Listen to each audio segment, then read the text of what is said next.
Welcome to Aristocards, featuring the finest in tabletop card gaming. Ladies and gentlemen, Commander 2021 products have finally hit the shelves, and we are now cracking those boxes and brewing up a storm of fury. And in these brand new Commander products, there is one legendary creature that has captured my interest with great crushing strength. Octavia, living Thesis. For 8 blue, it is an 8/8 legendary creature elemental octopus. This creature costs 8 generic less to cast if you have 8 or more instants and or sorcery cards in your graveyard. It has Ward of 8. It has Magecraft. Whenever you cast or copy an instant or sorcery spell, target creature has base power and toughness of 8/8 until end of turn. There's so much going on with this card, I barely know where to begin. Let's begin with the casting cost, as we certainly don't want to pay 10 converted mana cost. We want to ensure that we can mill and discard cards from our hand in order to ensure that we have at least 8 instant and or sorcery cards in our graveyard. Second, it has Ward of 8, stating that in order for an opponent to target it with an ability or spell, they must pay 8 additional generic mana, essentially giving this card hexproof.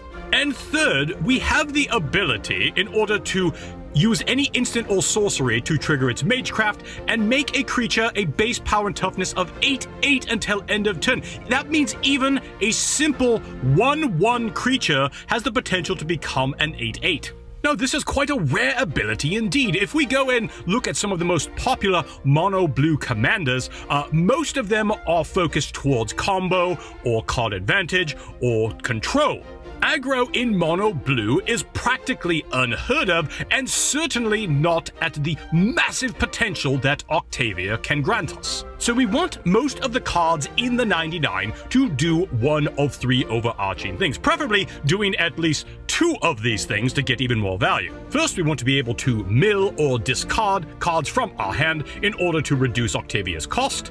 We want to have bodies on the board that we can potentially make into 8/8s. And of course, we want many instants and sorceries in order to be able to discard to reduce his cost and to be able to trigger that Magecraft and give bodies the potential to become 8/8s. And something else to keep in mind as we are going through these cards. The Magecraft says target creature. It does not have to be a creature we control. This gives us so much manipulation and political potential to interact with our opponents. There are many ways in which we could curry favor and form minor alliances. For example, if one of our opponents, Timna the Weaver, swings into another opponent and they only have a small creature or token to chump block with, why, we could make that token into an 8/8 and thus change the tide of battle. Prudent and shrewd deal-making can absolutely be the kingmaker in Commander. Now, some of the most important cards to this deck are going to be the instants and sorceries that cost 1 or 2 mana that mill ourselves or put many cards from our hand into the graveyard. This includes cards such as Compelling Argument, Contingency Plan, and Tyregam's Scheming. The card Brain Freeze is especially potent in this deck as it has an instant ability and has Storm, meaning we can trigger this several times over. It's a bit more expensive at around $8 or $9 online these days, but it's so potent in this deck, I simply must strongly recommend it. The next genre, which will allow for us to fill our graveyard with those instants and sorceries, is what I like to call the catalog effects. These are the cards where you draw a number of cards and then you must discard a fewer number of cards. This, of course, being different than a card like Looting, where you draw cards and then you must discard an equal number. This also includes cards such as Reign of Revelation, Thirst for Knowledge, and a card that I believe is rather underrated, Careful Consideration. Some additional card types worth exploring for this deck would be the wheel type effects, such as Windfall and or Flux. which simply has some fantabulous art from Richard Kane Ferguson, so we can't go wrong there. And now we turn our attention towards getting more bodies on the board. Where we shall start is with instants and or sorceries that can create tokens, preferably at instant speed. Cards such as Abstruse Interference, Adverse Conditions, and Supplant Form are instants that can put bodies on the board. One card I believe overlooked so far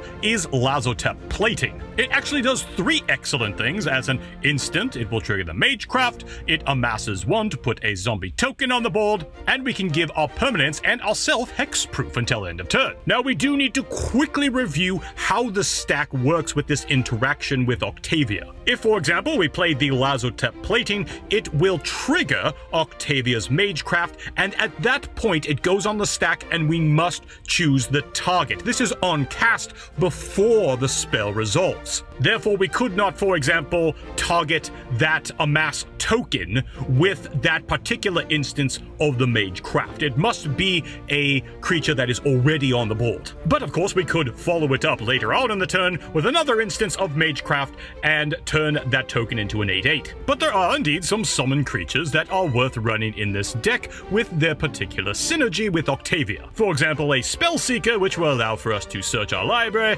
for an instant or sorcery card of CMC2 or less, and gives us a potential body to subsequently transform into a monstrous 8/8. Similar reasoning can be applied to Tribute Mage, which allows for us to search our library for an artifact that has a CMC of exactly 2. And there are some absolute powerhouses to choose from in this deck list, including Sapphire Medallion and or Isochron's Scepter. An absolute no-brainer if you own one in your collection or have deep pockets is Snapcaster Mage. He's particularly useful as he has flash, he comes into play, then his ETB triggers, then you can play an instant from your graveyard, and then you can use that Magecraft from Octavia to target the Snapcaster. One of my favorite newer cards is Thieving Skydiver, and I believe she slots in well here. I absolutely adore this card because you can steal cards such as Mana Crypt for free,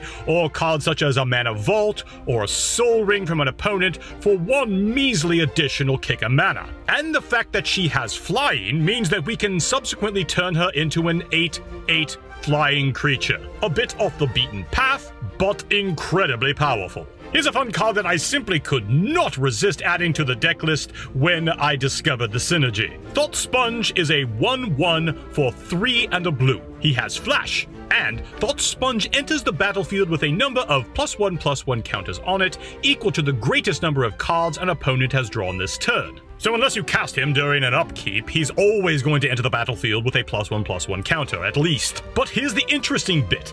When Thought Sponge dies, draw cards equal to its power. Now, as Octavia can turn it into a base toughness of 8/8, and it's likely going to have that +1/+1 counter on it, if it dies, you will draw 9 cards. It's certainly not an essential card, but I have it, and it simply looks like a lot of fun. And yes, I know you were all waiting for this one. You're probably at this point, where's Tolrand? Where's Tolrand? Yes, here is Tolrand, Sky Summoner. With his ability to create a 2/2 blue Drake creature token with flying off of each instant and or sorcery that we cast, yes, he is absolutely ideal. Another fun creature card I believe has some particular value here is Gadwick the Wizened. Even if we only had X equal 2, drawing 2 cards off of the 1 card we replaced puts us at card advantage. But it's his second ability we really want, which is whenever you cast a blue spell, tap target non-land permanent an opponent controls. As if we're turning our creatures into massive 8/8 creatures, we want to tap down an opponent's potential blockers in order to ensure that we can smash them in the face with lethal octopus force. And what would a mono blue deck be without counter spells? And there are several that I believe work out very well for Octavia in particular. The first that we need to point out is Fluster Storm, as, well, it has Storm, and we can potentially trigger Octavia's Magecraft several times over. Second is Forbid. It has the rather vanilla effect of countering a target spell. However, it also has Buyback, meaning we can choose and discard 2 cards from our hand to return the card to our hand when we cast it. It's simply another outlet in order to ensure that we can get all of those instants and sorceries into the graveyard to reduce Octavia's mana cost. And one of my absolute favorite counter spells in all of Magic in the Commander format is Desertion. Now yes, it has a hefty CMC of 3 blue, but the ability to counter any spell and potentially steal an artifact or creature spell from an opponent is simply too good to ignore. And the fact that you can steal an opponent's commander? Oh, I've done this so many times and their jaw absolutely hits the floor.